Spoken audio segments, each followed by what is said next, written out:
Good morning, friends. Welcome back to Astrology Today. My name is Mel Rose, and I'm here to share your daily aspects. Today is Thursday, May 12, 2022. Sun in Taurus and a waxing gibbous moon in Libra. We celebrate the abundance in our lives as we draw on the material resources that help us feel supported and secure. And we have an inner drive to seek balance, to know the factual truth of things, and to celebrate beauty wherever we find it. Rebellion-minded Uranus is also in Taurus. Since mainly 2018, many of our reliable sources have become less reliable. I'm sure you've noticed that. And we have had to learn how to be flexible about where and how we get what we need. Fortunately, Venus rules Taurus and is currently transiting to Aries, blending receptiveness and initiative. We are empowered to pursue what we desire, which actually makes us all more attractive at this time. And being attractive, we can pull toward us those expanded physical resources we seek. North Node is also currently placed in Taurus, and this puts us in an insatiable frame of mind when it comes to the pursuit of material resources. This is yet another advantage we now have over that shifting landscape that the Uranus and Taurus is bringing in. North Node in Taurus is also a reminder not to hoard all the gold or to forget our human connections in our pursuit of goods. The waxing gibbous moon in Libra will have us seeking balance, perhaps between this all-consuming focus on the retrieval of materials and the importance of our inner intuitive, emotional, and connected lives. The full moon in Scorpio is coming up in just a few days, and the duality of North Node in Taurus and with the sun and South Node in Scorpio with the moon will be palpable. By and large, the inner life and the skills and ways that we already know how to rely on are less on our minds at this time. But this doesn't mean that we can ignore our relationships to ourselves, to our loved ones, and to spirit. Solar Beltane began May 1st. I mostly continue to mention this because the full moon this Sunday also brings us the lunar midpoint celebration, or lunar Beltane. And this is a time to celebrate the increase of our bounty in the context of our homes and those people we keep close. Okay, I'm going to go ahead and get into the aspects, but first I will point out the handcrafted key on the right-hand side of the page. Most of the symbols on the page have made it into the keys, so if you desire a point of reference, it's right here. I have otherwise divided the page into two columns, one for each of our luminaries. The moon is the luminary that sheds light on our inner lives. This is about your relationship with yourself and what it feels like for you to be in your body, heart, and mind, and in your home. The transits and aspects the moon makes are all very brief, and they have a subtle impact on those things you think, feel, know, and intuit, but may choose whether to express. The sun is the luminary that sheds light on our outer lives. This is the outward expression of yourself in the world. Specifically in your work, social, and civic spaces, I address the sun and the rest of the planet's movements on this side because these have a greater effect on that outward expression. And we begin on the moon side today, early this morning at 2:02 a.m. Central Standard Time, friends. Moon goes in opposition to Jupiter. Cancer, Libra, Sagittarius, and Pisces would feel this vibe the most. This is a very early morning aspect, and I'm likely to sleep through it, but if you happen to be awake, feeling jovial, keeping good company, it will be important to remember not to overindulge ourselves or others at 2 in the morning on Thursday. Then at 9:54 this morning, Moon goes trine to Mercury, Gemini, Cancer, Virgo, and Libra. This represents auspicious, ideal energies for us to have a heart-to-heart with someone that we keep close or somebody that we trust. Less than an hour later, at 10:49, Moon goes in opposition to Venus. Taurus, Cancer, and Libra might be noticing this one a little bit more. And this one indicates some inner opposition or conflict regarding our ability to receive what we desire in heart or at home.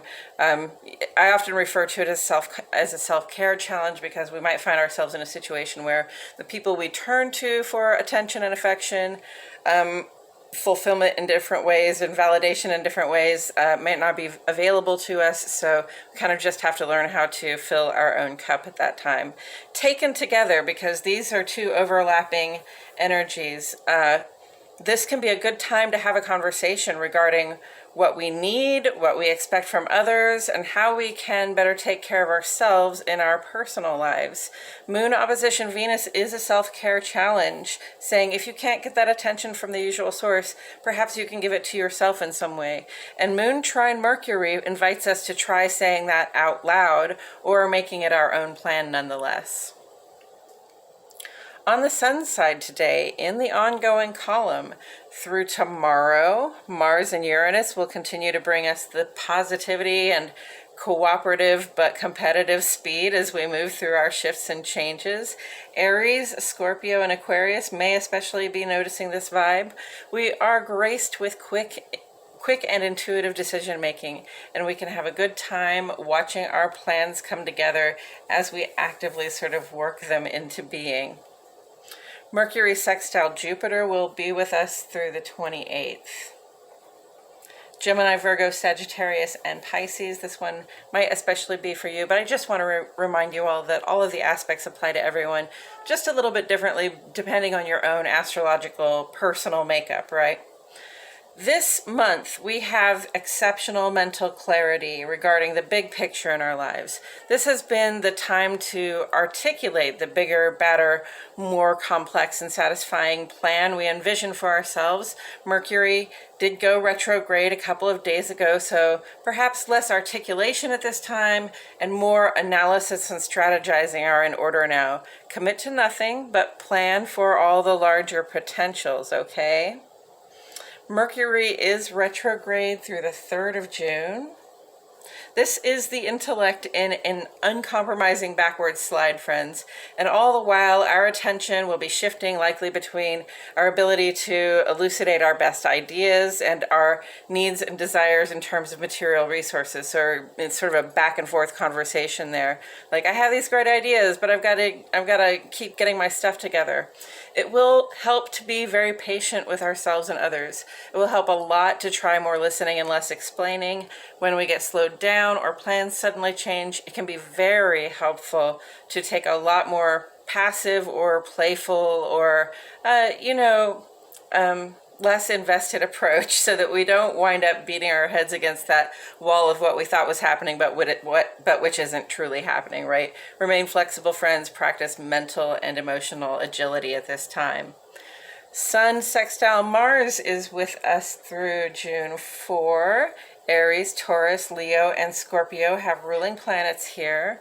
This influence wants us to feel alive and juiced up with energy to act, to pursue, and to satisfy our physical drives, lending us power and speed in the forward direction of our needs and desires becoming fulfilled. So, when you see this Sun sextile Mars here and this Mars sextile Uranus here, these are all in this nice sextile situation with each other.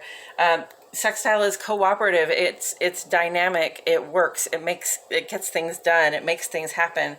So, this is like, yes, we can move quickly and even be a little playful as we make changes, as we make progress toward the culmination of our goals. We can revise our plans as we go, sort of on the fly, and it's working just fine. And then we can just, take the plan as we have it now and move forward with it. And it's like having that power boost on Mario Kart where you get to drive faster, right? So I'm not saying actually go out in the world and drive faster, but I'm saying, take advantage of all this initiative and momentum that you have, because Mars is really here to help you be active in the pursuit of your goals.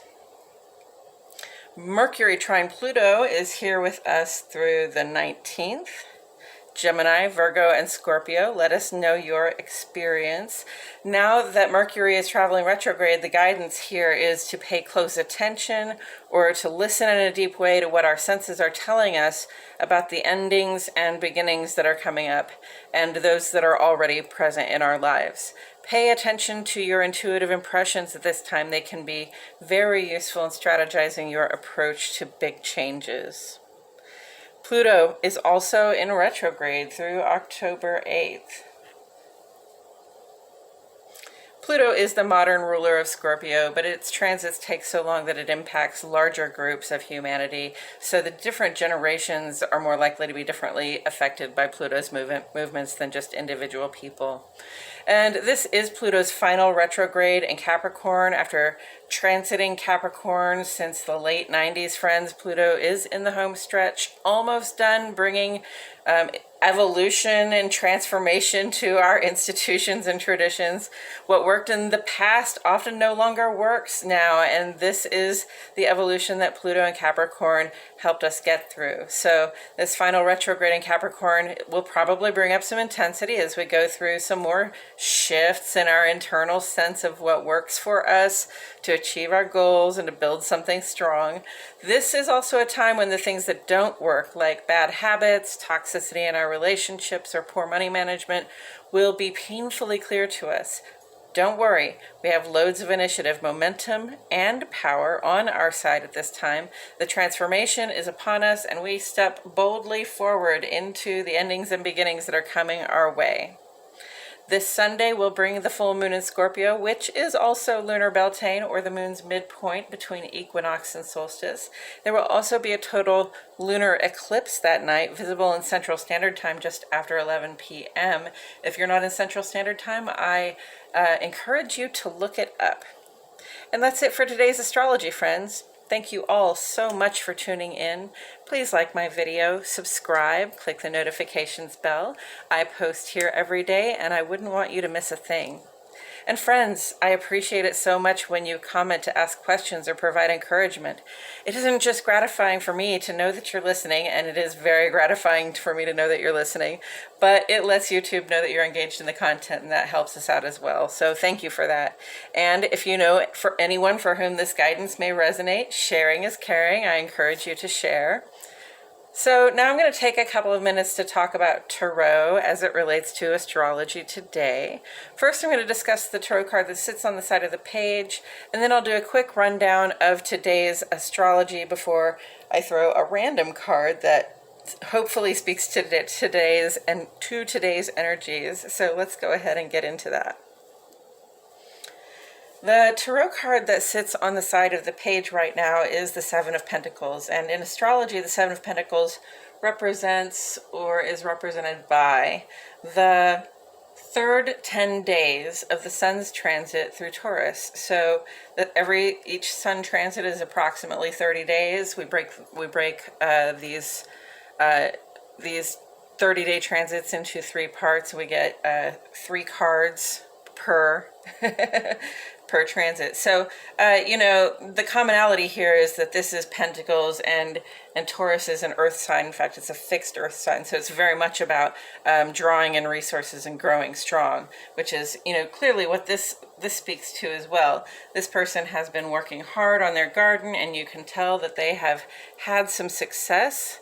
It looks like, that fruit is almost ready to be plucked and taken to market, but not quite. So this is that point of, almost kind of like impatience or frustration as you have to allow things to grow and become what they are meant to be, so that they have the value for you that they need to have, right? So there can be a little bit of impatience at a time like this when you've been working on something and you're seeing it growing strong, but that the fruit you just can't quite yet enjoy the fruits of your labor, right? There's still work to do. So hard work, perseverance, diligence, those things have gotten you here, and they're going to get you through the next step too, which is, the work that comes up after you have raised your plans into fruits that will support you and sustain you, right? And that's the work of like putting them in their right place and you know, getting them ready so that you can actually get value out of them. So there's a lot of work that's been put in already. Now is the time when we focus our efforts before we can reap our rewards. You know, give it the time to ripen to the maturity it's supposed to be. Don't go running ahead like a fool and trying to sell some underripe pentacles at the market. Okay, you understand that all I'm saying here is allegorical, right? It's just the plans that you've been working on. You know, don't go off half-cocked. Make sure your plans are complete and full before you culminate them, right? And that's what we're working on right now, is culmination of plans. And with that said, I'm going to go ahead and mix up some cards while I remind myself and the cards that the sun is in Taurus, which is ruled by Venus. So Taurus, Earth, Venus, receptive. It's about how we receive our resources. It's about receiving our resources, how we can do that. Taurus likes a nice steady flow of resource from a reliable source, right? But, you know, Uranus has been in Taurus for a few years and will be in Taurus still for a few years yet. So Uranus hasn't really been allowing us to always get the same product from the same source in the same way that we like to have it. So we've really had to become flexible in how we obtain the stuff and things that we use in our lives to help us feel supported and strong and moving on. And, you know, also the North Node is in Taurus right now. North Node is not a planet, but it is a point out there where the moon's ecliptic passes the Earth's, crosses the Earth's ecliptic. And right now that point is in Taurus. And generally that just, the North Node indicates that thing that we avidly strive after. So when it's in Taurus, we avidly strive after the receipt of those resources that help us feel strong and supported, right?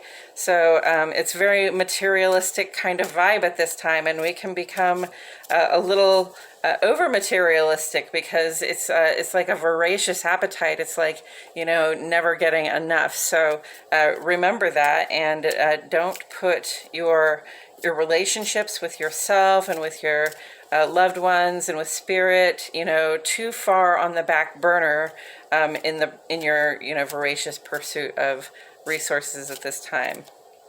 And then the waxing gibbous moon will be full in a couple of days in Scorpio, but right now it's in Libra. We're seeking truth and balance. We're probably, you know, keeping an eagle eye sort of on the plans that we have as we're trying to get them culminated by the full moon here. So, you know, keep our minds are sharp. And we really seek sort of efficiency and elegance and for things to be balanced and to go well. So that's what we're doing with Moon in Libra. Then on the Moon side of the page today, we had a couple of oppositions, right? And it's sort of like a self-care challenge across the board, like avoid overindulging ourselves or others, you know, and then just sort of like, what can I do to take care of myself at this time? Maybe part of what you can do is to have a conversation with somebody about what you need or what it is that you're trying to do on your own. Because that Mercury trine, the Moon trine Mercury, is really a blessed time frame to be working on that, and that is at 9:54 in the morning. So here you go, between like 10 a.m. and almost 1 p.m. It's a good time to have a heart-to-heart with somebody that you keep close. And then on the sun side, we just have ongoing aspects going on. Mercury is in retrograde, making positive aspect here with Jupiter, inviting us to strategize before we seek to execute the big plan, right? Strategize before execution. You've got to make sure that you have pulled your plan all the way together before you just go out and commit to it, okay? And then Mercury is in retrograde, so we listen and plan more, and we do less talking and committing to things, okay? Mercury trine Pluto, please pay close attention to what your intuition is telling you at this time and trust your inner vision. Overall, this is a blessed way to be. And then Mars is in two of our aspects here, really kind of giving us sort of grace and speed as we move through impulsive changes, saying that's going to work out just fine, and we can still get this power boost from the sun to move forward on the goals that we're trying to culminate. And Pluto retrograde, you know, it happens for like 6 months out of the year. It's direct 6 months out of the year.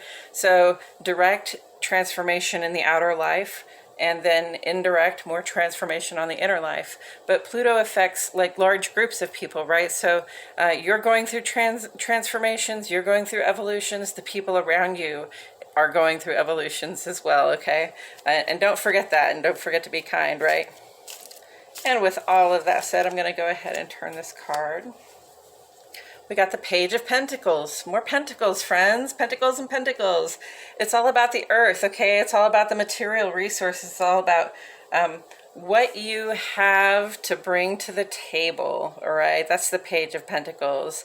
Page of Pentacles says, I have this little seed packet here. I have this little nest egg, this little bundle of money here that's ready to be invested in the right person for the right reasons. That's what the Page of Pentacles says. So I can see perhaps an offer coming in for us, but I also can just see that, you know, taken together with that Seven of Pentacles, that I can also just see us becoming like, if you can practice the patience and not wander off, or, you know, set your plans in motion before they're exactly ready, then you can be this person who has really something to offer going into a newer, bigger, more resourced situation.